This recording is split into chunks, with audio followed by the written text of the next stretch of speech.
Thank you for joining us for CBN NewsWatch. I'm Ephraim Graham. Ahead today, Russian troops apparently stalling in their invasion of Ukraine, launching attacks on the capital of Kyiv and other parts of the country as the refugee crisis gets worse. Working to heal the wounds of war, we're going to tell you about a unique counseling program at Regent University. Plus, some call Leah Thomas the most powerful collegiate women's swimmer today.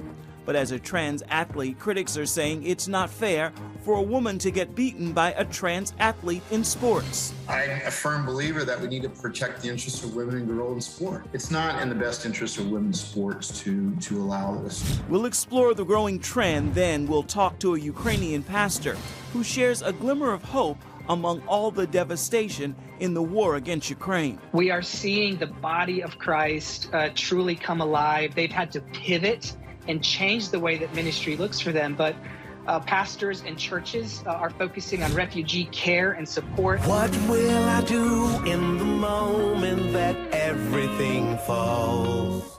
And then later, we stand together in unity with Christian rock band The Newsboys as we take a look beyond political and social differences in our world today. All these stories and more are coming up next from the CBN Newsroom. This is CBN NewsWatch.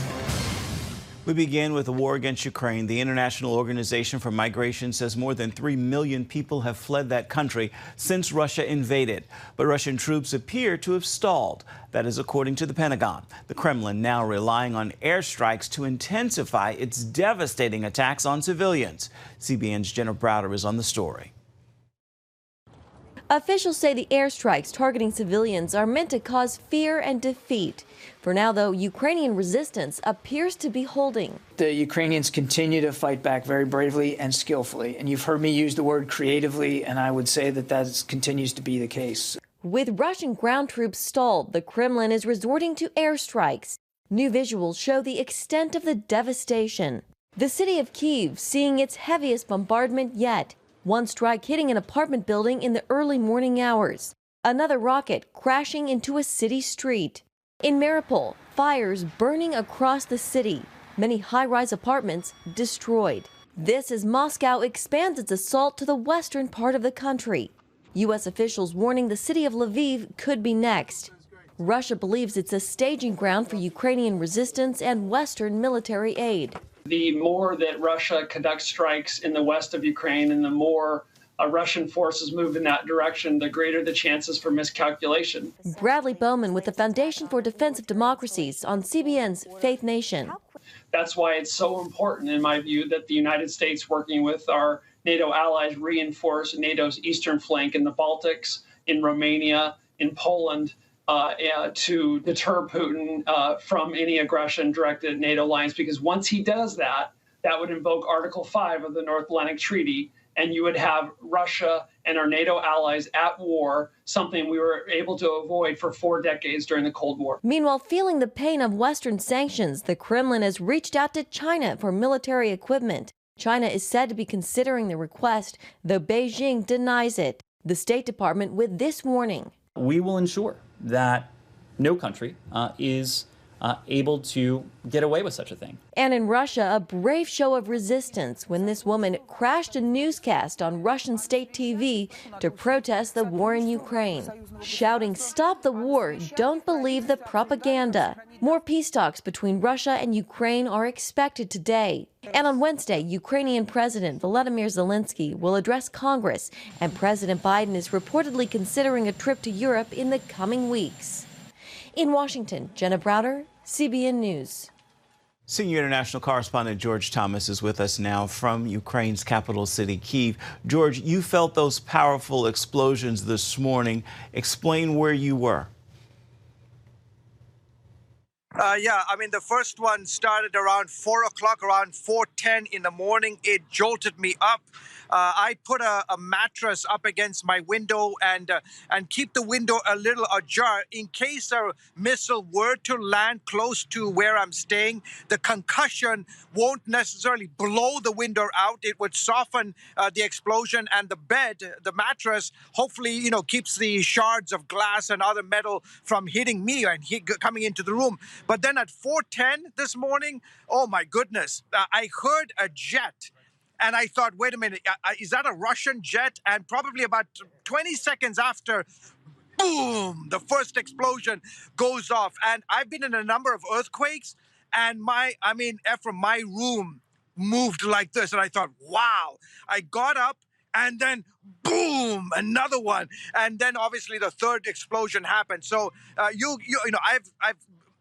figured out the difference between, the Ukrainians launching a surface-to-air missile as opposed to an incoming missile. And those three were very powerful incoming missiles. Keep in mind, Russia has launched over 900 missiles since they started the war back on February 24th. Unbelievable. Unbelievable and frightening. Now, Kyiv has just announced curfews. Can you tell me the details about this and why they're imposing the lockdowns? Yeah, so Ephraim, it starts tonight time at 8 p.m. and runs all the way till Thursday at 7 a.m. Basically, nobody can go out on the streets, cannot go shopping, cannot just walk around unless you're headed, if the sirens go off, and unless you're headed to a bunker. But there is absolutely, it's a total lockdown. And the idea is because that there has been an uptick, Ephraim, in the last 24 to 48 hours. The bombardment on Kyiv has intensified. Pretty much we haven't seen this kind of intensification since the beginning of the assault. So you get the sense that as the Russians continue to stall, the other option that the Russians have is to launch these missiles. As I mentioned, 900 of them. So they have no other way of hitting the capital. Their troops can't get in because of the defenses put up by the Ukrainians. So instead, they are launching these missiles. And so the idea, the mayor of Kyiv said this morning, he said the next 36 hours could be very, very dangerous. And so he's asking Kyivites to stay off the streets until Thursday morning at 7.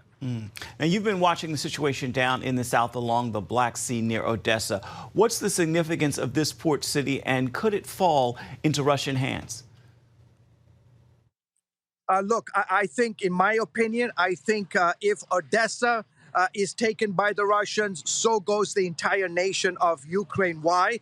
Because 70% of Ukrainian imports, Ephraim, comes through the Black Sea and comes through the coast of Mariupol and Odessa. And basically, if the Russians take Odessa, 70% of the imports coming through the sea, 65% of those imports transit through Odessa. So if they take Odessa, basically the entire access to the sea is cut off. Ukrainians will have no access to the sea. That is devastating for their economy. So the folks in Odessa have put up their fortifications. They're dug in. They are preparing for a potential assault on the city. And the Russians know how important and strategic capturing this significant port city would be to their ongoing assault. All right, George Thomas reporting for us from Kyiv today. Thank you so much, George. Stay safe. Of course, we're praying for you. Want to let you know that you can help Operation Blessing's disaster relief efforts in this terrible war and humanitarian crisis in Ukraine. You can also call us at 1-800-700-7000. Simply say that you want to give to Operation Blessing's Disaster Relief Fund. You can write us at CBN Center, Virginia Beach, Virginia, 23463. Simply note Disaster Relief Fund in the communication or the memo line of the check. And of course, you can text us. Just text OB Crisis to 71777. You can also visit cbn.com or operationblessing.org. Anything you can do, of course, is greatly appreciated in this time of need. As the Russian invasion of Ukraine intensifies, so does the trauma for its citizens. Through a unique counseling program, Regent University is poised to help those wounds of war. Charlene Aaron brings us this story. For nearly a decade, Regent University has been working with the government, churches, and universities to train counselors in Ukraine. With millions suffering in the recent Russian invasion, the work is needed now more than ever. We first started in 2012 when I first came to Regent as a new faculty. And we had an invitation from a private Christian school to educate pastoral counselors at that time, Christian counselors. Dr. Olya Zaporoshets, a Ukraine native, serves as an associate professor for Regent's School of Psychology and Counseling. Part of her work includes training mental health counselors in her home country, both online and in person. After Russia invaded and occupied the Crimean Peninsula of eastern Ukraine in 2014, the focus expanded from training just clergy to trauma counseling. We saw it as consistent with our mission. We're here as an educational institution, but we want to make an impact on real-world issues where we can, while fulfilling that educational goal. Dr. William Hathaway serves as Executive Vice President for Academic Affairs at Regent. He tells CBN News how the counseling program uses researched and well-recognized models for trauma care, while also including a Christian approach, especially now. Who knows right now where things will go in Ukraine, but certainly people need all the resources they can get for resiliency. And I think those spiritual resources are particularly important for that. It helps instill hope. It also helps people in areas of dealing with pain and injury. Zaporozhets says current events are having a big impact on their work because Ukrainians enrolled in the counseling program have been personally affected. Let's stabilize our clinicians, and then that helps them to remember, hey, at this situation, you don't need to know a lot of things. You just could do breathing, and that works. That helps you come down and then see what the next thing would be. That is important for survival. As the war continues, Regent plans to remain engaged and rebuild lives for as long as it takes. Everything that I'm seeing right now on the mental health side, we're not going to have less work, but more. And at this point, we are standing alongside with all of our psychologists, counselors in Ukraine. Many who have recently completed training are already making a difference. There are some people that we trained are literally in the trenches right now as we speak. And there are people who are in military, there are people who are in hospitals. Those students who are Christians, they are a little more outspoken about miracles that God is doing during this war and how He's responding to prayers, which are undeniable. Charlene Aaron, CBN News. In other news, lawmakers in Idaho have passed a measure aimed at banning abortions after 6 weeks of pregnancy. It would allow potential family members to sue a doctor who performs an abortion. The Idaho House overwhelmingly approved the bill by a 51-14 vote with no Democratic support. The Senate has already passed it. The measure is modeled on the Texas abortion law. It now goes to Idaho's Republican governor for his signature. He has not said if he will sign it, but he did sign a similar fetal heartbeat abortion bill just last year. It is a big debate. Some say it's not fair for women who are getting beaten by trans athletes. This is wrong. This betrays all of this fairness that we work so hard. We're exploring the debate coming up. Stay with us.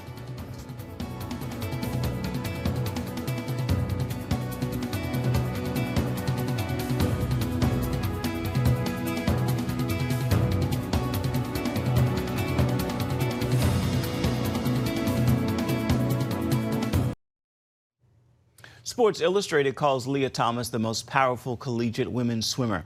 But Thomas recently transitioned from male to female, and athletic fans expect her to dominate the NCAA Women's Division I championships this week. Critics fear Thomas could destroy women's swimming in the process. Heather Sells has the story. Across the country, there's just a few voices speaking publicly about the concern about trans athletes. One of them, a USA swimming official from Toledo, Ohio. We live in Northwest Ohio on the Great Lakes. Everybody here learns how to swim. Cynthia Millen started as a swim mom, then began to officiate as her kids grew. She fell in love with the beauty of the sport and its fairness. People don't realize that before that first person gets into the water, right? The officials are checking the pool, every block, every lane line, every flag, every swimsuit, every pair of goggles, making sure that every swimmer is getting the best possible shot and that no one has an advantage or a disadvantage. For 30-plus years, Millen officiated swim meets around the world, from NCAA to the Paralympics. But in December, she resigned in protest as a USA swimming official. Her objection, official acceptance of UPenn swimmer Leah Thomas. A biological male, Thomas previously swam for the UPenn men's team, but began racing against women last fall after taking drugs to suppress his testosterone. I thought, this is wrong. This betrays all of this fairness that we work so hard. So I've been swimming in the water since I was 5 years old. In December, Thomas publicly explained his transition to female, calling it incredibly rewarding. I can continue to do the sport I love as my authentic self. Millen says initially many in the swim community thought Thomas's first competitive meet as a female was a one and done, but he's continued. Publicly, most sports officials, coaches, and writers have warmly received Thomas. A glowing Sports Illustrated story chronicles the Ivy League records he's already set in women's swimming, adding the label, the nation's most powerful female collegiate swimmer. And it quickly dismisses those who question Thomas. There's no room for any protest at UPenn or in the Ivy League. Some swimmers and parents have, but only anonymously. I wish the women had responded collectively and angrily as soon as the news of Leah had broken. I wish that seas of people were too incensed to stand by and had protested outside athletic departments and presidents' offices at universities. Longtime sports performance coach Dr. Linda Blade says decision makers at the highest levels are more afraid of being called transphobic than hateful to women. I sit on panels of big-time sport decision-making policy boards, and people in those circles are scared to say anything. There are a few exceptions. Notably, Olympic swimmer Michael Phelps has questioned Thomas competing against women. Because it has to be a level playing field. I think that's something that we all need because that's what sports are. Others speaking out publicly include 2021 Olympic swimmer Erica Brown and former Olympic coach Dave Salo. I'm a firm believer that we need to protect the interests of women and girls in sport. Thomas told Sports Illustrated that he's aiming for the 2024 Olympics. In the meantime, he is a favorite to win several individual titles at the NCAA championships. The ripple effect? No titles for the women that would have otherwise won. It's not in the best interest of women's sports to allow this. Why should a woman be expected to take second place? Why should a woman train so hard for what? For inclusion. I laughed when they were saying, and this was the Ivy League and NCAA, well, the most important part of competition is that we're included, that it's inclusion. No, it's not. You want to win, right? Going forward, coaches like Salo and Blade are hoping for a reorganization of sports, where those like Leah Thomas can compete, but not against women. There has to be a dedicated category in sport strictly for the female athlete. In the meantime, Millen is watching out for kids, young athletes, who are taking it all in. By pretending that a male or a female can transition by surgery, by drug taking, by suppression, you're telling kids that this is okay. You're telling kids that this is healthy, and it's not. Heather Sells, CBN News. Still ahead, we're going to meet a Ukrainian pastor who sees hope amidst all the devastation going on in his country. Stay with us for that.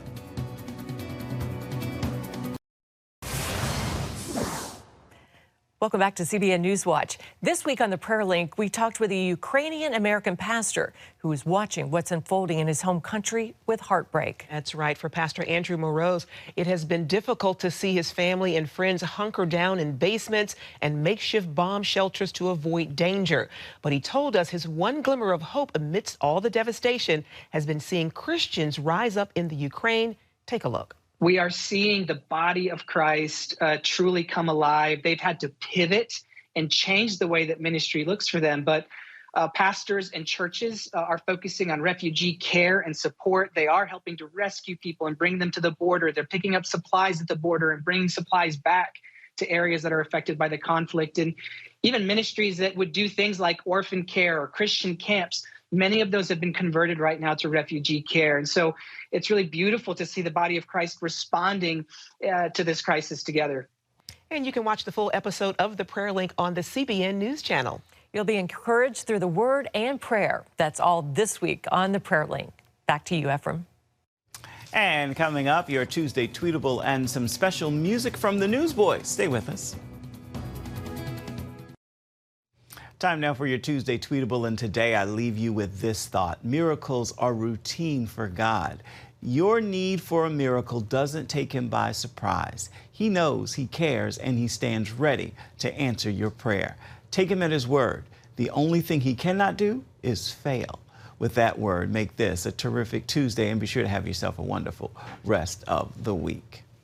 Before we go, we want to take you to the Newsboys Stand Together tour. Each stop aims to encourage believers to look beyond political and social differences, choose to show love, and stand for God. The group released its album called Stand about a year ago, and then re-released the title track in January in collaboration with Toby Mac. The song has become an anthem on the heels of the COVID-19 pandemic and now the war in Ukraine. Lead singer Michael Tate told the Christian Post the song is where we are in America, divided over race wars and in wars in other countries. Where do we stand in all of this? Where are our heads? Where are our hearts? We have to stand at the foot of the cross, because that is where all roads meet. Want to leave you with that song, Stand, but first want to remind you can always find more of our news programs on the CBN News Channel at any time or online at cbnnews.com. Thanks for watching, and God bless. Here's Stand. What will I do in the moment that everything falls?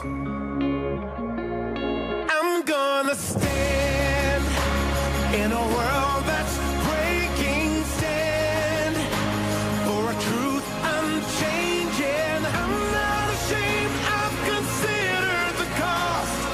I'll stay right here at the foot of the cross and stand. They can call me a fool or stubborn for following you.